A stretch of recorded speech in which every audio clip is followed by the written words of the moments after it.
मातरम मातरम मातरम मातरम मातरम मातरम बोलो बोलो बोलो बोलो बोलो बोलो बोलो बोलो बोलो भारत माता की भारत माता की भारत माता की। घना वर्षों पछी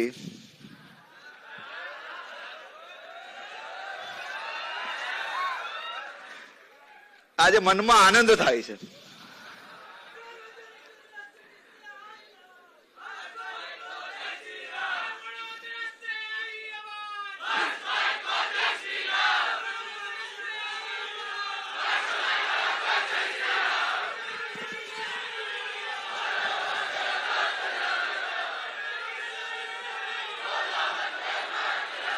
बोलो भारत माता की। अखिल भारतीय विद्यार्थी परिषद 57मું प्रदेश अधिवेशन में आज अपनी सौनी वच्चे उपस्थित आ कार्यक्रम में बैठक में डॉक्टर फारूक भाई पटेल राष्ट्रीय सहसंगठन मंत्री श्री एस बालकृष्ण जी, प्रदेश अध्यक्ष श्री डॉक्टर लक्ष्मण भाई बुटड़िया जी, विद्यार्थी परिषद प्रदेश मंत्री श्री देवांश भाई ब्रह्मभट्ट, राष्ट्रीय कार्यकारिणी सदस्य श्री मेघा वाघेला जी, स्वागत समिति अध्यक्ष श्री मेहुल भाई पटेल, मारा मित्र जूना साथी स्वागत मंत्री श्री पिंकल भाई भाटिया, नगर अध्यक्ष श्री जेतल भाई पंचाल, एबीवीपी आनंद श्री बावसंग भाई भरवाड़ अने गुजरात नु भविष्य मारा सौ साथीओ युवा ऊर्जा अने तमने सौने मळीने बधो थाक उतरी गयो एवा मारा युवान साथीओ ने जय जय श्री राम अने जय श्री राम। आप सौने वंदे मातरम।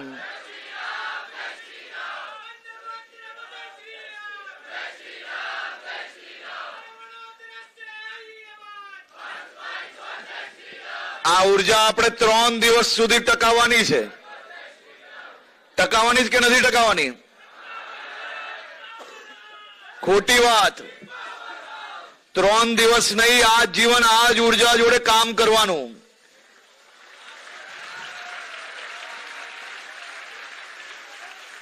હું હંમેશા કહેતો હોઉં છું કે વિદ્યાર્થી પરિષદનો કાર્યકર્તાએ માત્ર એના કોલેજ સમયમાં જ કાર્યકર્તા હોય એવું નથી હોતું। એકવાર વિદ્યાર્થી કાર્યકર્તા બન્યા, એકવાર વિદ્યાર્થી નેતા બન્યા એટલે આજીવન તમે વિદ્યાર્થી નેતા રહેવાના જ છો। તમારી ઉંમર ભલે ગમે તેટલી થઈ જાય પણ મનમાં ને દિલમાંથી વિદ્યાર્થી પરિષદ ક્યાંય જ ના જઈ શકે। એ જ રીતે યુવા મોરચો એવો જ છે। એકવાર યુવા મોરચામાં કામ કર્યું તો જીવનભર યુવા મોરચો મનમાં દિલમાં વ્યવહારમાં ને બધી જ જગ્યા પર રહેતો હોય છે। એટલે વિદ્યાર્થી પરિષદના સૌ કાર્યકર્તાઓ, વિદ્યાર્થી પરિષદના સૌ નેતાઓ, વિદ્યાર્થી નેતાઓ, આપણી ઉર્જા એ માત્ર આજે ઉદ્ઘાટન સત્ર પૂરતું સીમિત નથી। આ જીવન આજ ઉર્જા જોડે રાજ્ય અને દેશની પ્રગતિમાં તમે સૌ લોકો સહભાગી રહેશો તેવો મને 100% વિશ્વાસ છે। છાત્ર શક્તિ, રાષ્ટ્ર શક્તિ, જ્ઞાનશીલ એકતા આ વિદ્યાર્થી પરિષદની વિશેષતાઓ છે। વિદ્યાર્થી પરિષદની વિશેષતાઓની વાત કરીએ તો ઉદ્ઘાટન સત્ર ખૂબ નાનું પડે।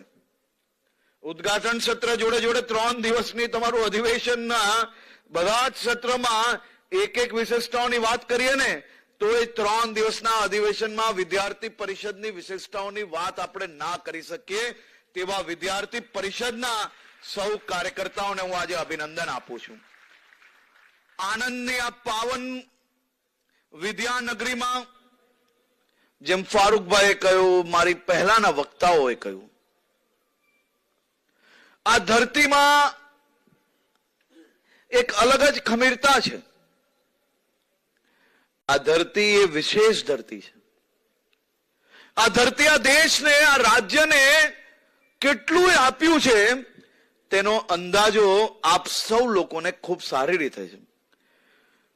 જ્યાં સરદાર સાહેબની ખુમારી બી હોય અને જ્યાં શ્વેત કાંતરીની સુગંધ બી ભલેલી હોય, આ અંદાજો કરો કે આ ધરતી પર આ 57મું અધિવેશન એ તમને સૌ લોકોને કેટલી મોટી ઉર્જા બી આપશે અને કેટલી મોટી પ્રેરણા બી આપશે કે જે ધરતીમાં સરદાર સાહેબનું ખમીરતા છે, જે ધરતીએ આ દેશને શ્વેત ક્રાંતિ આપી છે, એવી ધરતી, એવા આનંદમાં આજે આવીને મને બી ખૂબ આનંદ થાય છે. મંચ પર ઉપસ્થિત આજે સૌ મહાનુભાવો પોતપોતાના વિચારો મૂક્યા છે. ઘણા લોકોએ ભવિષ્યની, ભૂતકાળની વાતો કરી, પરંતુ હું મારા યુવાન સાથીઓ જોડે માત્ર 2 મિનિટ ચર્ચા કરવા માંગુ છું. અને આ ચર્ચા એ ભાષણ નથી. મારે અહીંયા બેઠેલા સૌ યુવાનો પાસે અમુક માહિતી જોઈએ છે. આમાંથી કેટલા યુવાનો એવા છે કે જે દેશ માટે કંઈક મોટું કરવા ઈચ્છે છે, જે દેશ માટે ભવિષ્યની અંદર મહેનત કરીને સફળતા પ્રાપ્ત કરવા માંગે છે. આમાંથી કેટલા યુવાનો એવા છે જે રાત દિવસ મહેનત કરીને સફળતા પ્રાપ્ત કરવા માંગે છે, અને આમાંથી કેટલા યુવાનો એવા છે કે જેને જીવનમાં આ બધું જ કરવા માટે સપનું જોયું હોય. એવા લોકો 2 હાથ ઊંચા કરે.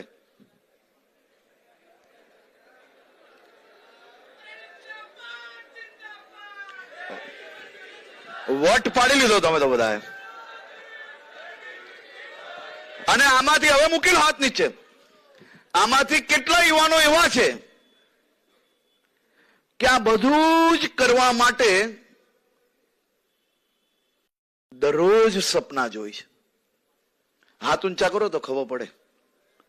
વાહ વાલા વાહ. અને આમાંથી કેટલા યુવાનો એવા છે જે દરરોજ સવારે આ સપના જોઈ છે, સાંજે મિત્રોને મળીને કોલેજની કેન્ટીનમાં ચા પીતા પીતા અડધી રાત્રે જોયેલું સપનું સવારથી બપોર ને બપોરથી સાંજ પડતા પડતા સપનું આપણે ભૂલી ગયા, બીજી રાત્રે નવા સપનાની તૈયારી કરવા માંડ્યા હોય, એવા લોકો હાથ ઊંચા કરે. આ 2 મર્દના દીકરા વટ પાડી લીધો ભાઈ.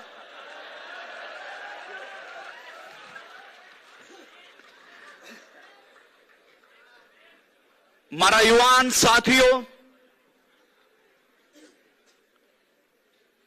આઝાદીથી લઈને 2026 સુધી અને આઝાદીની પહેલા બી વર્ષો વર્ષ સુધી આ દેશની સંસ્કૃતિ, આ દેશના યુવાનો નું ભવિષ્ય ઉજ્જવળ થાય, આ દેશના તમામ ક્ષેત્રનું ભવિષ્ય ઉજ્જવળ થાય, તે માટે મારા અને તમારા આ વડવાઓએ એમનું આખું જીવન ખપાવી લીધું. વિદ્યાર્થી પરિષદ જેવા દેશભક્ત સંસ્થાઓ દ્વારા હજારો લાખો લોકોએ પોતાનું આખું જીવન એ છાત્રનું ભવિષ્ય ઉજ્જવળ બને તે માટે પૂર્ણકાલીન તરીકે કામ કરતા કરતા હજારો લોકોએ પોતાનું જીવન એ વિદ્યાર્થી પરિષદ અને દેશ માટે ખપાવી લીધું છે. ત્યારે આપણે સૌ જવાબદાર યુવાન નેતાઓ આપણે જે સપનું જોયું ને એ સાકાર કરવાની હિંમત ધરાવતા કાર્યકર્તાઓ છે. અને એ સપનું ત્યારે જ સાકાર થશે જ્યારે આપણે સૌ લોકો અથાગ મહેનત અને પ્રયત્ન કરશું. અને મને વિશ્વાસ છે કે મારા યુવાન સાથીઓ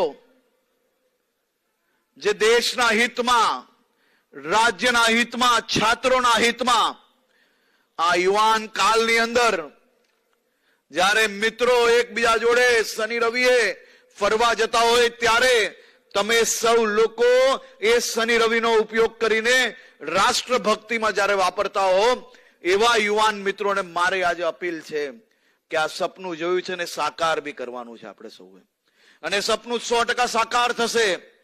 તમારી આંખોમાં જે વિશ્વાસ છે, તમારી આંખોમાં આ વિશ્વાસ જે છે એ જ કબૂલ કરે છે કે આપણે લોકો રાત દિવસ મહેનત કરીને સાથે મળીને આ બધા જ વિષયો પર આવનારા દિવસોમાં કામ કરશો, અને કામ કરીને છાત્રોના ભવિષ્ય વધુ ઉજ્જવલ કરવા માટે રાજ્યના દેશભક્તિના વિષયોને વધુમાં વધુ આગળ વધારીને આપણે સૌ લોકો કામ કરશો, એવો મને 100% વિશ્વાસ છે.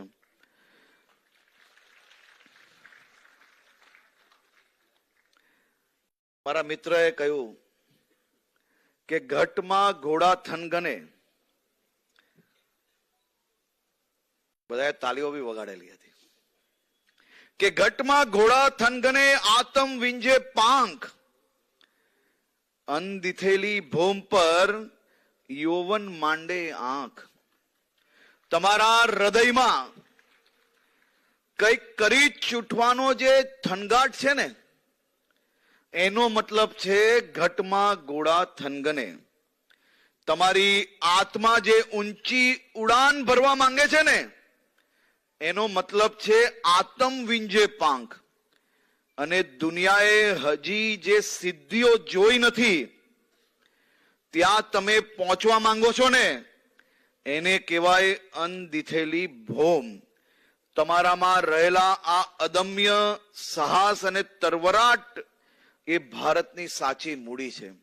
આપણે જે સપનાની વાત કરી ને, એ સપનાની વાત એનો મતલબ છે કે ઘટમાં ઘોડા થનગને આતમ વિંજે પાંખ, અનદિથેલી ભૂમ પર યૌવન માંડે આંખ. આ મંત્રને આપણે યાદ રાખવાનો છે. આ મંત્રને યાદ રાખીને એની ઉપર ચરિતાર્થ કરવા માટે રાત દિવસ આપણે મહેનત કરવાની છે. જે લોકો આ સંકલ્પને સાકાર કરવા માટે તૈયાર હોય ને, એ જ મારી જોડે મા ભારતીનો નારો લગાડજો ભાઈ. ભારત માતા કી. બહેનો તૈયાર નથી લાગતી કે અવાજ પુરુષોનો વધારે આવે છે, યુવાનોનો વધારે આવે છે, યુવતીઓનો નથી આવતો, એવું નથી ને? બધી બહેનો જ એક સાથે બોલશે ભારત માતા કી, ભારત માતા કી. રાની લક્ષ્મીબાઈ નું રૂપ છે ભાઈ બધા. આપણા યશસ્વી વડાપ્રધાન શ્રી નરેન્દ્રભાઈ મોદીએ લાલ કિલ્લા પરથી દેશને એક સ્વપ્ન અને સંકલ્પ આપ્યો છે, વિકસિત ભારત 2047. અને આ વિકસિત ભારત 2047 ના સંકલ્પને સાકાર કરવાની જવાબદારી એ આપણા સૌ લોકોની છે. આ સંકલ્પના માત્ર સૂત્રોચ્ચારથી પૂરો નહીં થાય. તેના માટે આપણે રચનાત્મક પ્રવૃત્તિઓ, કન્સ્ટ્રક્ટિવ એક્ટિવિટીઝ તરફ વળવું પડશે. વિદ્યાર્થી પરિષદના કાર્યકરો હવે માત્ર કેમ્પસની સમસ્યાઓ પૂરતું જ સીમિત ના રહેતા, કેમ્પસની સમસ્યાઓના માધ્યમથી કેમ્પસના યુવાનોના સાથ અને સહકારને લઈને કેમ નહીં આપણે પર્યાવરણની રક્ષા માટે કંઈક ઐતિહાસિક કાર્ય કરી શકીએ. વૃક્ષારોપણ અને જલ સંચય અભિયાનને આપણે કેમ આગળ ના વધારી શકીએ. સામાજિક સમરસતા માટે વંચિત અને પછાત વિસ્તારોમાં જઈને શિક્ષણની જ્યોત જગાવવી એ આપણે કાર્ય ખૂબ સારી રીતે કરી જ રહ્યા છે. એને વધુ મજબૂત કરવા માટે આપણે સૌ લોકો સાથે મળીને આગળ વધીએ. ઇનોવેશનમાં આપણી કોલેજમાં ભણતા વિદ્યાર્થીઓ જે સ્ટાર્ટઅપ અને ટેકનોલોજી દ્વારા સ્થાનિક સમસ્યાઓ ઉકેલ લાવવા માટે સક્ષમ છે, એવા યુવાનોને રાજ્ય સરકાર, કેન્દ્ર સરકારની અનેક યોજનાઓનો લાભ અપાવવા માટે વિદ્યાર્થી પરિષદ કેમ આગળ ના આવી શકે? હાલમાં બી આપણે કામ કરી રહ્યા છે. આ કામને વધુ ગતિ મળે તે માટે વિદ્યાર્થી પરિષદના કાર્યકર્તાઓ જોડે જરૂરથી રાજ્ય સરકારના તમામ વિભાગો દ્વારા સંકલન કરીને આવા યુવાનો, જે યુવાનોમાં સ્ટાર્ટઅપની સ્કિલ છે, ઇનોવેશનની સ્કિલ છે, એવા યુવાનોને આપણે રાજ્ય સરકાર જોડે જોડીને વિવિધ યોજનાઓ અપાવીને રાજ્ય અને દેશની અંદર ઇનોવેશનની મિસાલને આગળ વધારીએ. આવા રચનાત્મક કાર્યો વિકસિત ભારતની આપણી ગતિને વધુ ઝડપથી આગળ વધારશે. મિત્રો, આપણે કોના વારસદાર છીએ આપણે જરૂરથી યાદ રાખવું જોઈએ. આ દેશના અનેક આઝાદીના લડવૈયાઓ, આપણા વિચારધારા, આપણી મૂળ સંસ્થાઓ, આપણી મૂળ સંસ્થાઓના સંસ્થાપકો, આ બધા જ લોકોએ પોતાનું જીવન એ દેશ હિતમાં આપી લીધું છે. ત્યારે આપણે આપણા વ્યવહારો, આપણા કાર્ય એ બધા જ આપણા વિચારોને શોભે તે જ પ્રકારે આગળ વધારીએ તેવી બી હું આપ સૌ લોકોને ખાસ આ પલે કહેવા માંગુ છું. ઘણીવાર રાજકારણમાં, ખૂબ ધ્યાનથી સાંભળજો ભાઈઓ, ઘણીવાર રાજકારણમાં નેતાઓ વચન આપે છે અને ભૂલી જાય છે. તમે સૌ અહીંયા બેઠેલા લોકો ખૂબ ભાગ્યશાળી છો, કારણ કે તમારી ઉંમર જ્યાર તક ગુજરાત સમજવાની આવીને ત્યાર સુધી તમે આ રાજ્યના મુખ્યમંત્રી તરીકે નરેન્દ્રભાઈને જોયા છે. અને તમે ખૂબ ભાગ્યશાળી એટલા માટે છો કે તમે જ્યારથી દેશ સમજતા થયા ને ત્યારથી આ દેશના પ્રધાનમંત્રી નરેન્દ્રભાઈ મોદી છે. અહીંયા ઇતિહાસના જાણકારી ધરાવતા વિદ્યાર્થીઓને હું વિનંતી કરું છું, પહેલાની પરિસ્થિતિઓનો અંદાજો જરૂરથી લેવો, થોડું રિસર્ચ કરજો, એટલે તમને આ વસ્તુ મારી ધ્યાનમાં આવશે કે રાજકારણમાં નેતાઓ જે વચન આપે છે ને એ ભૂલી જાય છે એવી કહાવત હતી, પરંતુ નરેન્દ્રભાઈ આ કહાવત બદલી લીધી. અને મને ગર્વ થાય છે કે અહીંયા બેઠેલા સૌ લોકોની વિચારધારાના એક પછી એક ઐતિહાસિક કામો પૂરા થયા અને આ દેશના વિકાસમાં એ કાર્યો, એ ઐતિહાસિક નિર્ણયો એ આજ સુધી નહીં પરંતુ આવનારા વર્ષો વર્ષ આદિ અનાદિ કાળ સુધી યાદ રાખવામાં આવશે. જમ્મુ કાશ્મીરમાંથી આપણે બધા જ લોકોએ નારા લગાડેલા છે. મેં જમ્મુ કાશ્મીરમાં દંડા ખાધા છે. અહીંયા બધા જ મારા સાથીઓ બેઠા છે. આ બધા જ લોકો અહીંયાથી બી અનેક સાથીઓ બેઠા છે જે જમ્મુ કાશ્મીરમાં તિરંગો લહેરાવા ગયેલા હતા. એ જમ્મુ કાશ્મીરના લાલ ચોક પર તિરંગો લહેરાવવાની બદલે અમને એટલા દંડા મારેલા હતા કે દિલ્હીની ફોર્ટિસ હોસ્પિટલની અંદર અઠવાડિયા સુધી અમને લોકોને દાખલ કરવા પડેલા હતા. એ કાશ્મીરની અંદર તિરંગો લહેરાવવા માટે આ પરિસ્થિતિ અમે લોકોએ જોઈ છે. સાહેબ, તમે સૌ લોકો ભાગ્યશાળી છો કે એ લાલ ચોક પર હવે દિવાળીનો તહેવાર બી મનાવવામાં આવે છે. એ લાલ ચોક પર આપનો તિરંગો શાંતિ લહેરાય છે. અમે એ દિવસો જોયા છે. અને મારાથી પહેલાના જે વડીલો અહીંયા બેઠા છે ને, આ સંજયભાઈ, મિતેશભાઈ, એ બધાને પૂછજો. આપણે હસમુખભાઈ બી અહીંયા બેઠા છે, એમને પૂછજો કે જે કાશ્મીરના લાલ ચોક કે શ્રીનગરમાં ગયા હોય ને, તિરંગો આપણે છુપાઈ લેવો પડતો હતો. નરેન્દ્રભાઈએ બી તિરંગો ત્યાં જ લહેરાવેલો. એ સમયે તો આતંકવાદીઓએ એમને ચેલેન્જ આપેલી ને આપણા નરેન્દ્રભાઈએ કીધેલું કે આ જાઓ જિસને જિસકી માँ કા દૂધ પિયા હે. એ વખતે અને એ નરેન્દ્રભાઈએ જેટલી વાતો ત્યારે કરેલી, આપણા નરેન્દ્રભાઈએ જેટલી વાતો ત્યારે કરેલી ને એ બધી સાકાર કરીને બતાવી.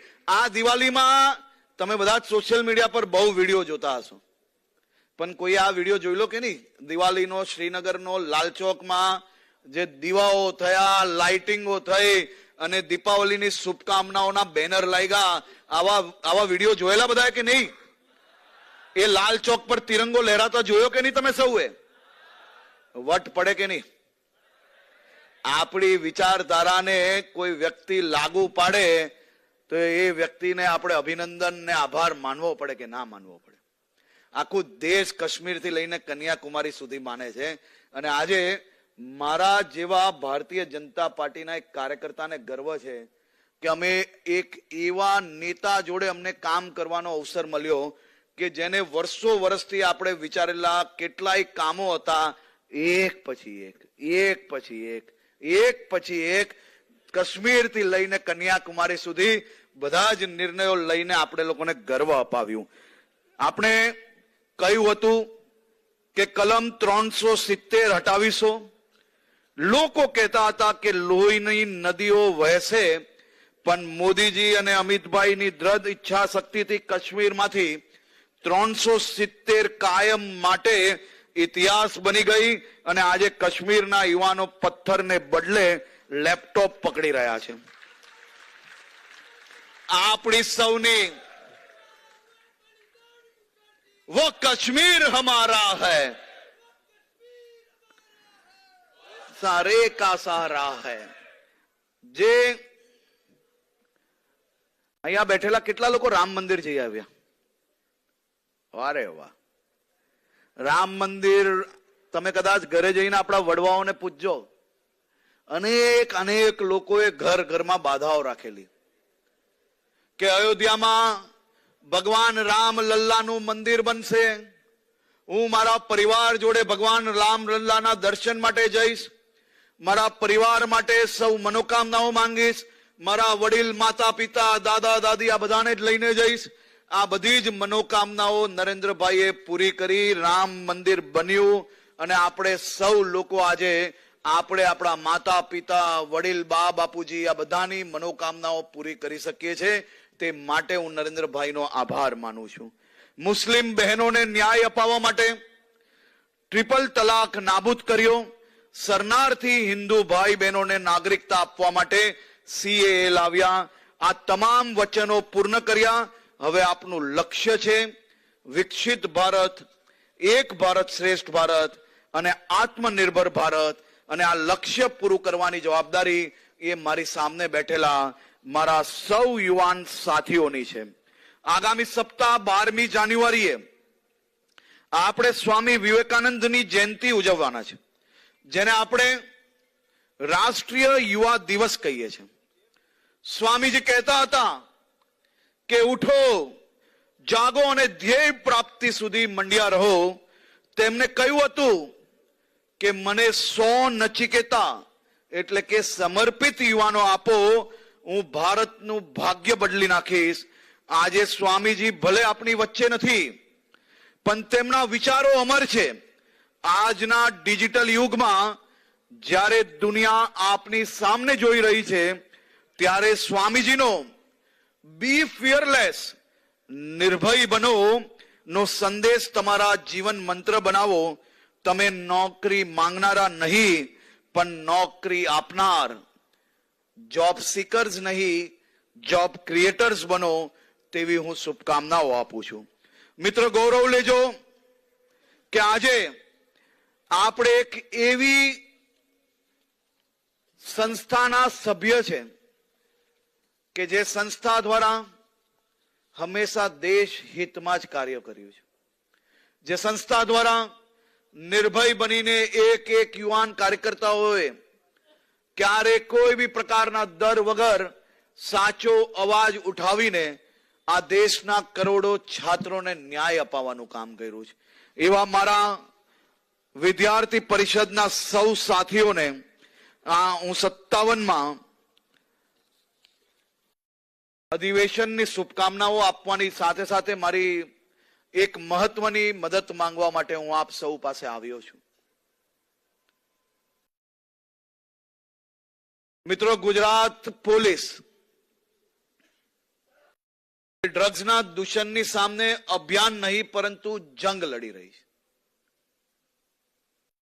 અને તમારી જ આ ગુજરાત પોલીસે માત્ર ગુજરાતમાંથી નહીં પરંતુ પંજાબની જેલમાંથી ચાલતા ડ્રગ્સ નેટવર્કને તોડવામાં બી સફળતા પ્રાપ્ત કરી છે.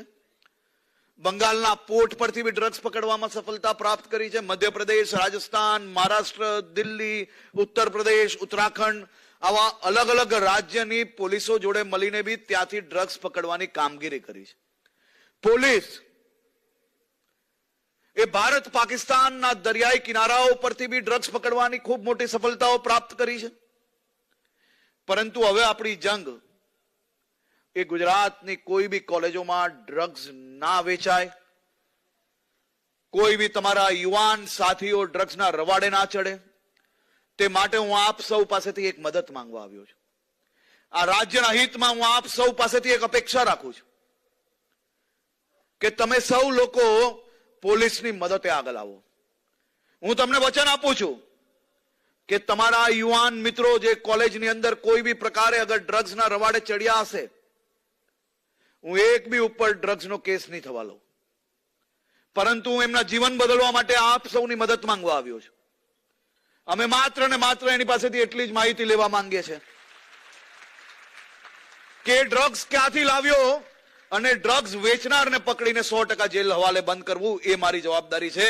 અને આ જવાબદારીના ભાગરૂપે હું મારા હજારો સાથીઓ પાસે રાજ્યના હિતમાં આટલી મદદ માંગવા આવ્યો છું. આપણે સૌ સાથે મળીને, કોઈ આપણો યુવાન સાથી ડ્રગ્સના રવાડે ચડ્યો હોય તો એને બહાર લાવવા માટે આપણે શું કરીશું?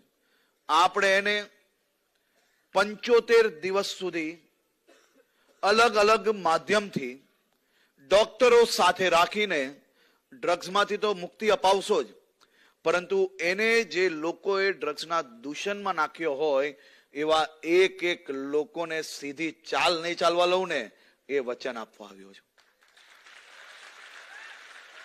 મને વિશ્વાસ છે કે તમે સૌ લોકો જે કેમ્પસની અંદર કાર્ય કરી રહ્યા છો, એ કેમ્પસમાંથી આ દૂષણ અગર હશે તો એને સાફ કરવામાં મદદ કરશો. આખા રાજ્યમાં 27 ડિસેમ્બરથી આજ સુધી કેમ્પસની અંદર 5000 થી વધારે ટેસ્ટ કર્યા. 3 લોકો પોઝિટિવ આવ્યા. એ 3 લોકો પાસેથી માહિતી લઈને 4 ડ્રગ્સ વેચનાર લોકોને પકડ્યા. પણ જો તમારા સૌનો સહયોગ મળશે તો આ 4 ની બદલે 40 દિવસની અંદર આપણે આ ડ્રગ્સનો વેપલો કરતા એક દૂષણખોરોને જેલની હવાલે બંધ કરવામાં સફળતા પ્રાપ્ત થશે. 2022 થી આજ સુધી આ 75 પાકિસ્તાનીઓને જેલમાં બંધ કરવામાં સફળતા પ્રાપ્ત કરનાર ગુજરાત પોલીસને અમારા સૌ યુવાન સાથીઓ વતી બી અભિનંદન આપું છું. તમારા સૌ પાસેથી અપેક્ષા રાખું છું કે આ અભિયાન નહીં, જંગમાં એક કાર્યકર્તા તરીકે નહીં, પરંતુ આ રાજ્યના ફૌજી તરીકે મારા યુવાન સાથીઓ આપની મદદ માંગવા આવ્યો છું. તમે મદદ આપશો કે નહીં? જે લોકોને લાગે જોરથી હાથ ઊંચા કરે જરાક મજબૂતાઈથી. જે બહેનોને બી લાગતું હોય કે આની સામે જંગ લડવી જોઈએ, આની સામે રાજનીતિ કરનાર એક લોકોને જવાબ આપવો જોઈએ. આ રાજનીતિનો વિષય નથી, આ સામાજિક વિષય છે. અને જે લોકોને લાગતું હોય કે સામાજિક વિષયમાં મદદ કરવી છે, એ બધા જ લોકો મારી જોડે મા ભારતીનો નારો લગાડે. ભારત માતા કી, ભારત માતા કી. આપ સૌ લોકોનો ફરી એકવાર ખૂબ ખૂબ આભાર. Thank you.